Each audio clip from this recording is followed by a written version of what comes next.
Babs PLR, le manager de Werenoi, qui a pris la parole par rapport à ce que Sadek il a dit. Il y a Al Capote qui a laissé un message à DJ Wijim et il vient de le clasher. Il y a Gims qui a laissé un message à La Fine. J'aimerais récupérer les 70K que tu me dois, s'il te plaît. Voilà l'équipe, bon juste avant de commencer, je sais pas si t'as vu, c'est une vidéo qui est assez longue, elle dure plus de 15 minutes ou 18 minutes, je sais même pas, mais je me suis cassé la tête, donc je compte sur vous l'équipe pour mettre un petit pouce bleu. Et encore merci à ceux qui le font. Bon, je vous laisse avec l'actu, il y a vraiment des choses qui sont croustillantes.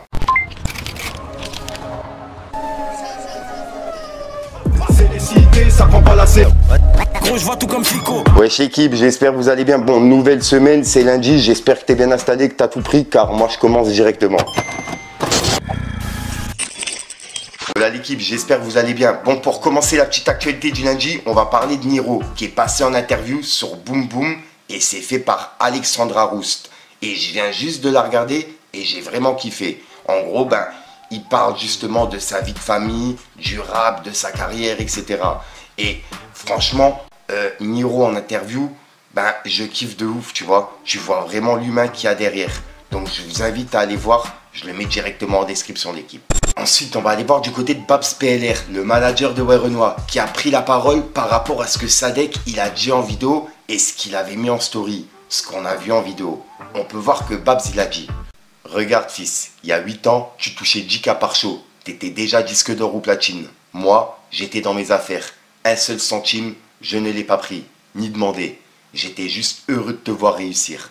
Malheureusement, une fois que c'était mon tour, c'était plus la même chose, plus le même sourire. Continue à parler sur internet.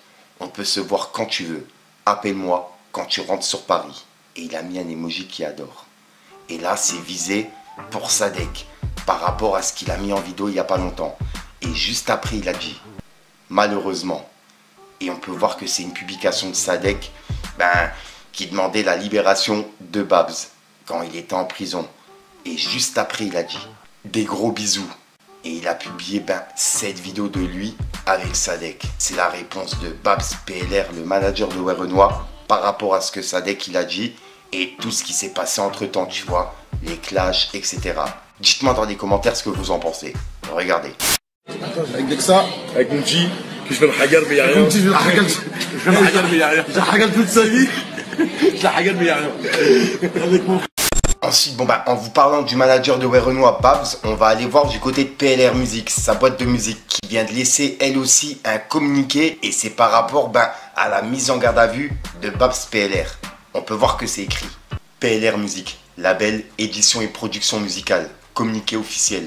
Le label PLR Music informe le public et ses partenaires que M. Babary Sako, producteur de l'artiste Werenoi, a été placé en garde à vue le 30 juillet 2025, dans le cadre d'une enquête initialement ouverte pour des faits juridiquement qualifiés de tentative d'extorsion avec ITT de moins de 8 jours, vol avec violence en réunion avec ITT de moins de 8 jours, menace de crime ou de délit avec ordre de remplir une condition, refus de remettre aux autorités judiciaires et de mettre en œuvre la convention secrète de déchiffrement d'un moyen de cryptologie. Et à l'issue de la garde à vue, les autorités judiciaires ont considérablement atténué les qualifications retenues, ne retenant que 2 infractions: violence volontaire ayant entraîné une ITT de moins de 8 jours et provocation à l'atteinte à l'intégrité physique. Ces requalifications témoignent de la faiblesse des accusations initiales, désormais écartées au profit d'infractions de moindre gravité. Les faits de vol et d'extorsion ont donc été formellement retirés. Monsieur Babary Sako conteste formellement l'ensemble des faits reprochés. Il demeure présumé innocent et entend faire valoir ses droits devant la justice avec rigueur et détermination. Le label PLR Music rappelle que tous les dossiers sont aujourd'hui entre les mains de la justice, seule compétente pour les apprécier sereinement. Nous réaffirmons notre pleine confiance dans l'institution judiciaire française.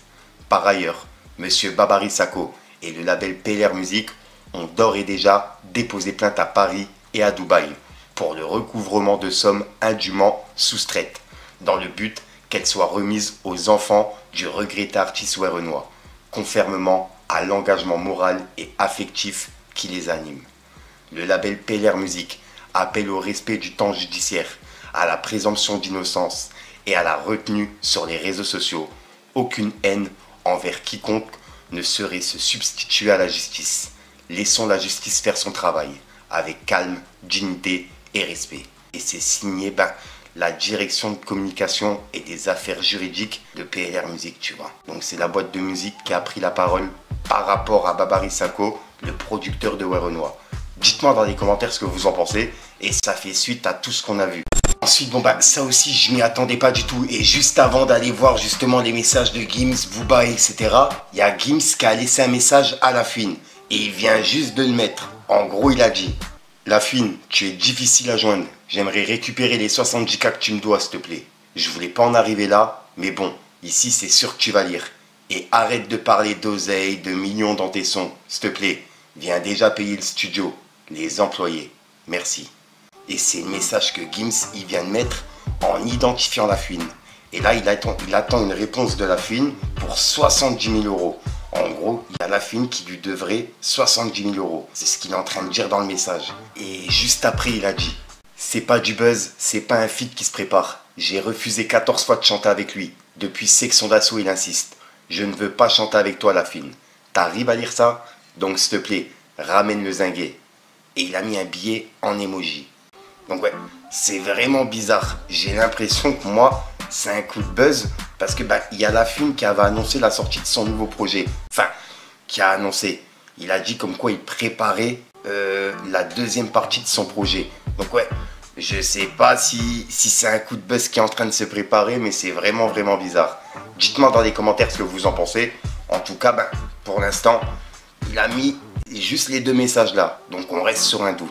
Et il est actuellement 10h30 au moment où je tourne ce bout de vidéo. Car ouais, j'ai dû commencer cette vidéo en début d'après-midi. Là, comme je te le dis, il est actuellement 22h et j'ai pas encore terminé. Je rajoute encore des choses dedans. Donc ouais, c'est parti dans tous les sens aujourd'hui. Je compte sur vous l'équipe pour mettre un petit pouce bleu. Et je vous laisse avec la suite, qui est encore croustillante aussi. Ensuite, ça, je m'y attendais pas du tout. Après des années de collaboration ensemble, il y a Al Capote qui a laissé un message à DJ Wijim et il vient de le clasher. Et pour le coup, je m'y attendais pas du tout. En gros, il a mis le compte Snap de DJ Wijim et une photo de lui et il a écrit: il y a aussi ce vieux DJ toxicomane, ce vieux fils de qui se cache en Espagne en me devant des sous depuis des années. Et c'est le message qu'il vient de mettre en story. Et c'est visé pour DJ Wijim. Il a mis le Snapchat directement. Dites-moi ce que vous en pensez, mais pour le coup, ce clash-là, je m'y attendais pas du tout. Et je rappelle qu'il y a eu pas mal de collaborations entre DJ Wijim et Al Capote. Donc là, c'est des problèmes en interne entre les deux, tu vois. Dites-moi ce que vous en pensez, l'équipe. Ensuite, on va aller voir du côté de Benach, car il y a Benach qui a laissé un message à Booba. Enfin, il lui a répondu. En fait, il y a Booba qui avait dit: t'énerve pas, Benach, pépère, attends qu'on en chope un. 3 petits points. Et il a mis un emoji avec des lunettes de soleil. Et là, si tu comprends bien, il fait des menaces, tu vois. Je sais pas qui il vise, mais il est en train de dire qu'ils vont en attraper un. Et on peut voir que Benach, il a répondu en disant: Itzer dans leur mer. Et il a mis une tornade avec un drapeau pirate. En l'identifiant et en identifiant Genda. Donc ouais, je sais pas qui il vise dans ça, mais c'est vraiment bizarre. Dites-moi ce que vous en pensez, l'équipe. Ensuite, on va aller voir du côté de Booba. J'ai évité de vous parler de toute sa story car il y a des choses qu'on a déjà vues en vidéo. En gros, il avait clashé Meji Mezi et il a ressorti des conversations qu'il avait eues avec une meuf. Et ça, c'est ce qu'on a vu plusieurs fois en vidéo. Et là, il vient de laisser un message, mais cette fois-ci à Damso. En gros, il a mis un bout de passage d'interview de lui et il a écrit: et lui, ce grand imposteur, il a misé tout sur son projet, sur une punchline contre le Duc. Plus rien, plus de buzz, pas de hit, éteint. Reste que sa branlette intellectuelle. Il fait rien pour personne. Fin de lui. Et c'est le message de Booba pour clasher Damso, quoi. Et juste après, il a réagi au nombre de ventes de Lamano 19 avec son projet RAT. Et là, c'est par rapport à son featuring avec Gims. C'est pour ça que Booba le clash. Enfin, si j'ai bien compris, on peut voir qu'il a écrit: King du Supreme, Lamano il fait ses ventes. Ouais, doucement, 3 petits points. Et là, il pique Lamano, tu vas comprendre. Juste après, il a laissé un message sur Twitter. Il a dit: Gims, tu seras bientôt démasqué. Tes combines ne dureront pas éternellement. Et il fait référence à cette vidéo de King du Supreme qui a pas mal tourné. Regardez. Non mais la musique est devenue tellement compliquée en 2025. Non mais c'est quoi ça? C'est quoi ce feat entre le chanteur Gims et Lamano? C'est quoi? Hein? C'est quoi ça? Pourquoi vous forcez? Il n'y a plus de dignité dans la musique, je sais pas. Hein? J'ai l'impression que maintenant vous faites des feats. Viens, on fait un feat. Hein? On s'envoie des vocaux. Voilà, les notes vocales sur WhatsApp. Pas un feat en même temps. Hein? J'ai l'impression qu'ils sont même pas partis au studio pour faire le son. C'est une dingue de faire ça. Le son est tellement nul, c'est tellement éclaté au sol. Je vois des gens qui cherchent des prétextes comme quoi, ouais, Lamano, il s'est bien débrouillé sur son couplet dans le son et tout. Non, c'est nul. Voilà, faut dire les termes. Quand c'est nul, c'est nul. C'est quoi ça? Hein? Faut pas forcer les choses. Lamano, il a son public, il a le buzz. En ce moment, les gens, ils écoutent grave sa musique, son rap. Voilà, Gims aussi, il fait ses stats. Mais vous n'êtes pas obligé de collaborer. Hein? Ouais, c'est deux domaines différents. En plus, la prod a été mal choisie. Je sais pas, le son est nul du début jusqu'à la fin. Il n'y a même pas une partie où tu peux dire, ouais, ici c'est un peu bien, ils ont bien chanté, Lamano il a bien rappé. Du début jusqu'à la fin, c'est éclaté au sol. Hein? Gims qui nous chante, ouais, je veux une meuf, ouais, qui passe devant la Tour Eiffel, qui s'en fout de la Tour Eiffel. Depuis quand on s'en fout de la Tour Eiffel? C'est quelle parole ça? Hein?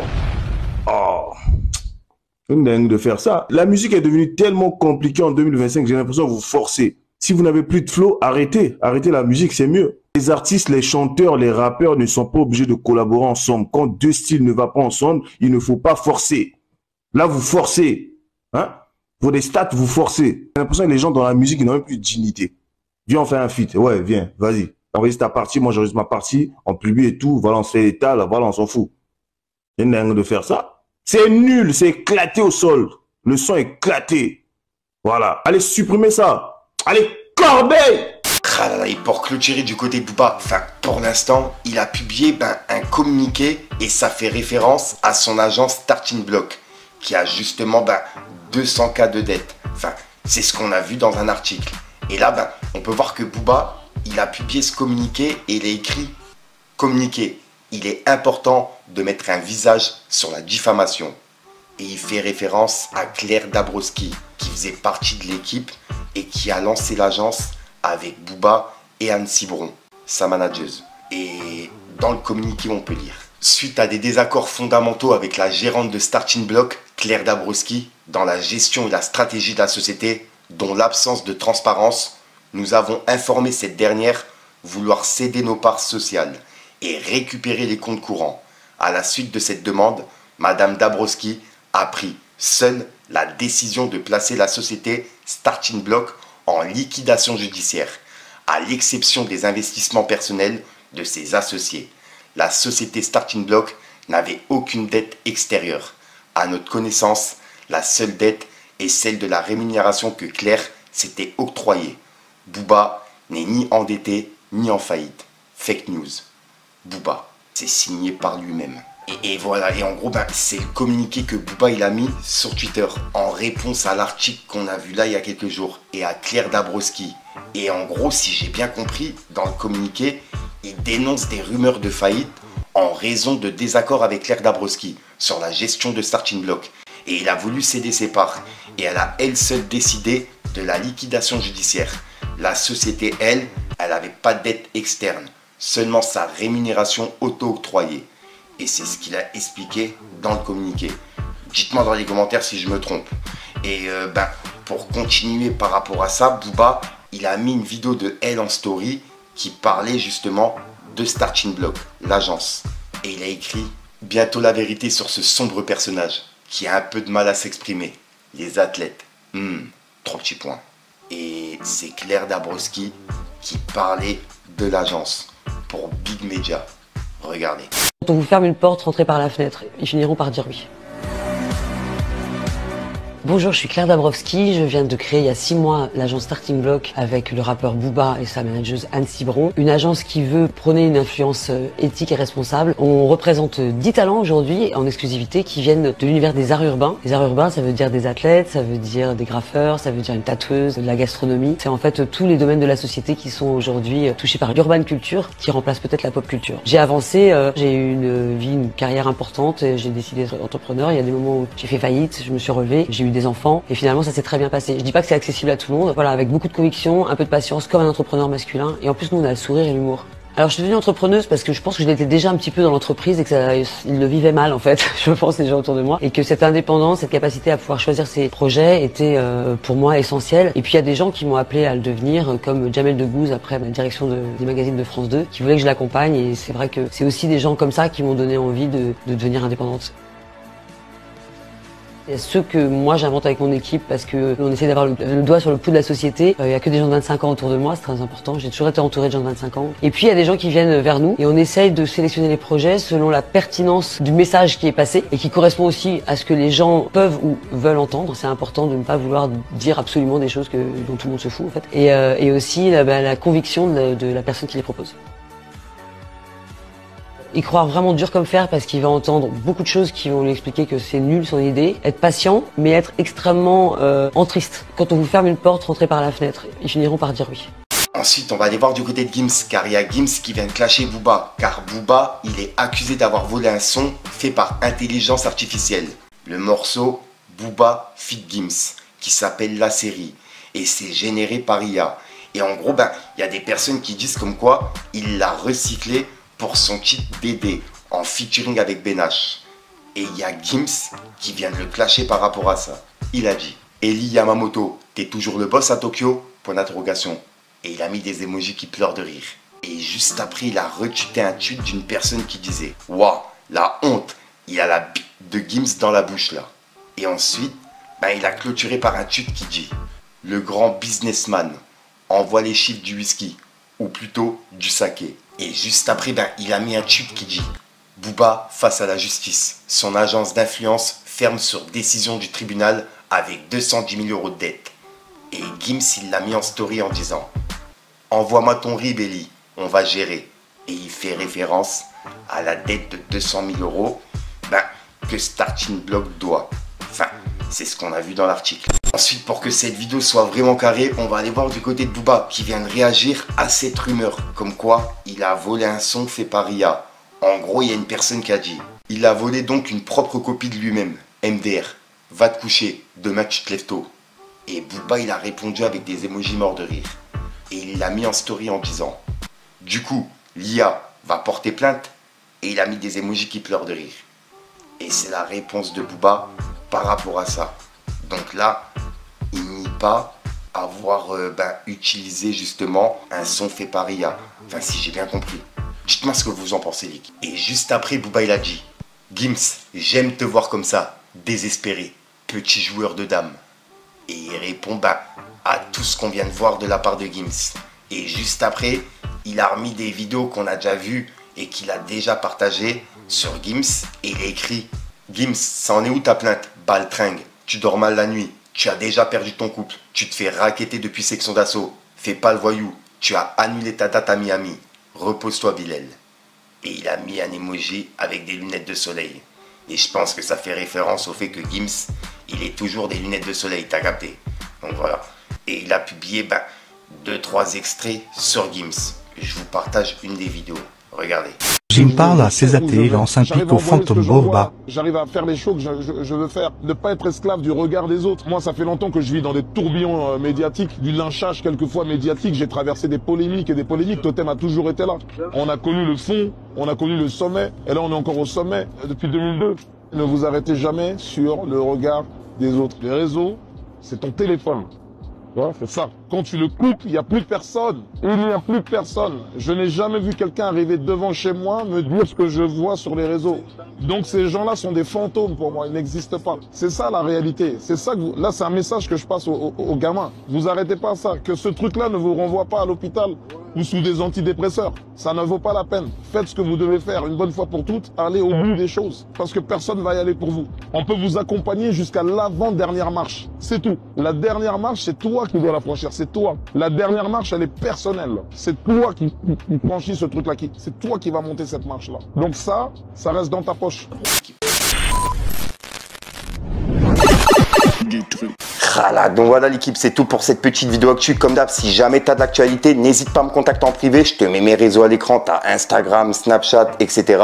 Et puis sinon, je me lance en ce moment sur Twitch. Donc pour les personnes que ça intéresse, de minuit à 6 h du matin, je suis en live sur Twitch. Après, il y a des moments où je te réponds en live. car en fait ça c'est une rediff que je vais mettre en fin de vidéo dans plusieurs vidéos. Donc si jamais je suis pas en live, bah abonne-toi et je serai en live normalement dans la semaine, tu vois. Il y a sur un live par semaine, donc voilà, au moins je suis réglé. Sinon j'arrête de voir en fou, je vous dis à soir pour une prochaine vidéo et une nouvelle exclue. Et peace le gang.